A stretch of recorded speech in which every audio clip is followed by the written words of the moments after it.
കാക്കിക്കുള്ളിലെ കലാകാരൻ എന്നൊക്കെ പറയാറില്ലേ, അത്തരം ഒരു കലാകാരനെ കുറിച്ചാണ് ഇനി പറഞ്ഞു വരുന്നത്. Kozhikode bomb squad SI Aneesh ചെറുപ്പയെ കുറിച്ചാണ്.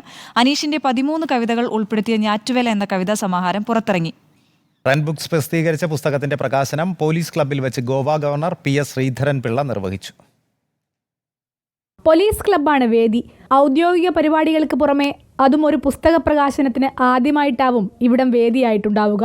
ജോലിയുടെ പിരിമുറുക്കങ്ങളെല്ലാം മാറ്റിവെച്ച് അനീഷ് ചെറുപ്പയുടെ കവിതാ സമാഹാര പ്രകാശനത്തിനായി പോലീസുകാർ എത്തിച്ചേർന്നു. മനസ്സിൽ സർഗാത്മകതയുള്ള പോലീസുകാരന് കൃത്യനിർവഹണത്തിൽ ഏറെ സംഭാവന ചെയ്യാനുണ്ടാവുമെന്ന് പറയുന്നു അനീഷ്. എഴുത്തിൻ്റെ വഴികൾക്ക് അതിന് പ്രത്യേക ഒരു സമയം നമ്മൾ കണ്ടെത്തിയായിട്ട് എഴുതുന്നതല്ല.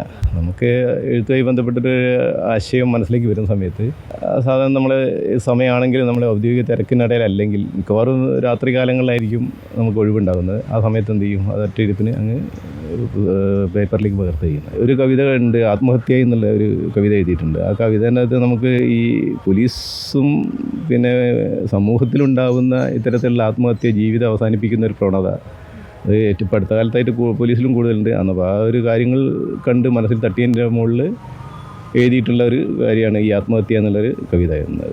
പുസ്തകത്തിന് വേണ്ടി കവർ ഒരുക്കിയതും ചിത്രങ്ങൾ വരച്ചതും പോലീസുകാരായ അരവിന്ദ് പൈമ്പ്ര, KM രജിൻ എന്നിവരാണ് എന്നതും ശ്രദ്ധേയം. ജോലി തിരക്കിനിടയിൽ വീണുകിട്ടുന്ന സമയങ്ങളിൽ കൂടുതൽ എഴുത്തിലേക്ക് കടക്കാനാണ് അനീഷിന്റെ തീരുമാനം. ഒരു നോവൽ എഴുതി പൂർത്തിയാക്കിയിട്ടുണ്ട്. പ്രസിദ്ധീകരിക്കുന്നതിനായി ഡിപ്പാർട്ട്മെന്റിന്റെ അനുമതി കാത്തിരിക്കുകയാണ് അനീഷ്. റിപ്പോർട്ടർ, കോഴിക്കോട്.